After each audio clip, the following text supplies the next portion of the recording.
Illegal mining is organized crime that costs the country's economy billions of rand. Now, the director for East and Southern Africa Global Initiative Against Transnational Organized Crime is Julian Rademeyer, who says understanding the harms of organized crime is paramount to efforts to try and fix the problem. Rademeyer says illegal gold mining has been on the rise for more than 20 years in South Africa. He joins me now to take us through some of what he has uncovered as part of you researching this subject. Julian, good morning to you, and it's good to talk to you. Let's start first with the cost of illegal mining to the South African economy. Some time ago, I had a conversation with the Minister of Mines, and he said it is upwards of, I think, 40 billion, if I'm not lying. You have done these numbers. Tell us what it has cost this economy. There are no accurate figures. In fact, the reality is we don't really know, as with many illicit economies. But the estimates range from as low as 5 billion up to 20 billion. You mentioned the figure of 40 billion. Certainly around 20 billion is what the Chamber of Mines has calculated. And the damaging effects of this, when you weigh that against the GDP and what the GDP could be benefiting from this? Well, those damaging effects, certainly the economic impacts, but I think it goes much broader than that. This is part of an illicit supply chain. It involves, we've seen in areas, as we've seen now around Mogale City, increases in violent crime. We've seen the involvement of increasingly sophisticated syndicates over the last decade. There are extortion rackets which tie into this. There are attacks on infrastructure. You have, networks of people who are connected through gold refineries, through second-hand jewelers, through scrap metal dealers. It's a very lucrative business, and the damaging impacts on society, as we've seen, with these horrific rapes, with rising violent crime in areas around, for instance, Krugersdorp and Mogale City. If you look at the goldfields in the Free State, at one stage in 2019, they were averaging around 55 cases of murder per 100,000 people, making it one of the most dangerous places on the planet. Wow. So there are those impacts, and then there are also environmental impacts. Your small-scale artisanal miners, many cases, are using mercury that leaches into water systems. There's cable theft, rerouting of electricity cables. There's water which is diverted, and that water is poisoned. That as a whole, it has a very damaging impact on society. Yeah, and in the article you've written, Julian, you are very clear that addressing the challenge of illegal mining is complex and will not be achieved by the quote-unquote takedown operation that has now been pursued by the authorities, particularly law enforcement. Let's start with why you think it's taken them so long to do this takedown approach, which is necessary. It is necessary, but I think that the fact that we have to get to a point where 8 women are gang raped before steps are taken is an indictment in itself. And it's this kind of reactive policing that we've seen in response to other incidents, the tavern shootings, for instance. The special task force is deployed, tactical response teams are deployed, more boots on the ground. All of that's very good, but it's way too late. What you do need are targeted, intelligence-driven investigations and a very clear strategy to tackle organized crime. We regard organized crime as a very severe threat to South Africa, an existential threat. And it's not being addressed properly. And I think that a lot of this also goes back to bad decisions made 20 years ago.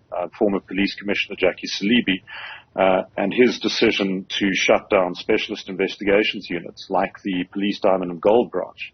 So all of this has been festering for a very, very long time. And the fact that it has reached the scale that it has, and the fact that it takes these horrific incidents to generate a response is really, quite frightening. Yeah. Julian, it's a question perhaps that we have neglected to ask, but you have written about it, and it's an opportune moment, therefore, to ask you, who runs this second-hand gold industry? Because that is what is giving impetus to illegal mining. Yeah. So who are the owners? Well, again, we've seen in the past week that a lot of the focus has been on zama-zamas, on arresting zama-zamas, these, scooping up more than 100 people in arrests. So far, it seems none of them have been tied directly to the rape, or at least none have been charged directly to those rapes. But the focus should also be on elements within the refining industry. There are around 100 small refineries around Gauteng. There should also be a focus on, gold dealerships, these shops that buy up gold jewelry, but also involved in laundering illicit gold profits from these mines, scrap metal dealers. There are networks within networks, and there's South Africans who are getting rich off this. And, the chains that follow from here, much of that gold is turning up, for instance, in the United Arab Emirates, in Dubai. Where it is further refined and then sold on. Some of it also goes to China and India. This is an extraordinarily lucrative business that operates transnationally. So I think, you can arrest dozens, hundreds of zama-zamas in connection with these activities. You can deport them because, the vast majority of them are foreign nationals. And you could try and address the migration issues, but that's not going to deal with the broader transnational criminal links. And that's where you need investigations. 20 years is a long time, Julian, for this industry to have operated for so long. And when we say under the radar, I think I would have to put inverted commas in there, because it's not as though the people in the communities in which this illegal mining happens, it's not that they're not reporting this stuff. In fact, they have been reporting to law enforcement. It's simply that law enforcement has dragged its feet. So, going back to the takedown operation, how effective do you think it is going to be if persisted upon? Well, I think the question is, will it be persisted upon, or will we move on to the next, terrible tragedy and the next response like this? And is it sustainable in the longer term? The police minister has promised rolling actions across all 4 provinces. But there are much deeper issues at play. As I've said, this ties in with a host of organized crime activities. It also ties in with far-reaching corruption. Within mines themselves, some mines have reported, finding links between 200 miners every quarter and illegal miners. We've seen police stations that have been almost entirely corrupted, virtually openly helping zama-zamas by transporting gold in police vehicles, supplying food to zama-zamas. In extreme cases, there have been reports of police serving as hitmen for zama-zama gangs.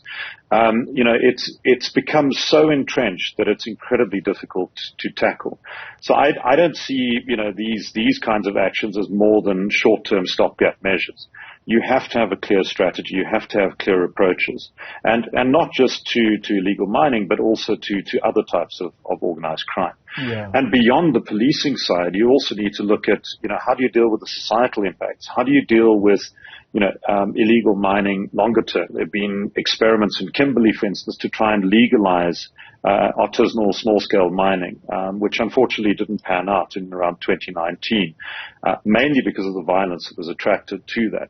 But are there ways of trying to deal with the illicit economy, or at least make it included in the formal economy? All of those are challenges that need to be considered. Julian, as we wrap up our conversation, is it fair to make this, yes, it is happening on our doorstep as South Africa, but is it fair that we are the sole country that is now dealing with this, when you have Zimbabwean nationals, you have Lesotho nationals, you have Mozambican nationals who are possibly involved in this illegal mining? What should the neighboring countries be doing to assist our country? Well, we're not the only country. Zimbabwe itself is dealing with wide-scale illegal mining. But I think that, yes, you do need cooperation between governments. Certainly you've seen statements made by the Lesotho government around these incidents. I think you do need to look at the immigration issues. But I think that what we've seen in the past week is that this has been turned into, and politicians, for instance, have capitalized on the anti-foreigner xenophobic sentiment. And that gives us an opportunity as South Africans then to wash our hands of a problem that benefits South Africans in many instances. So I think that, it does require cross-border cooperation. It does require looking at migration issues. But we also need to look very hard at our own role in this and the role of companies, shelf companies, the second-hand market, scrap metal market, and refineries in this. So, there are no simple solutions to this, but with the right strategy, the right approach, you can actually make steps towards addressing it, but it needs to start soon. It needs to start fast. Julian Rademeyer, thank you very much for your time. He is Director for East and Southern Africa, a global initiative against transnational organized crime. Thanks indeed for your insights.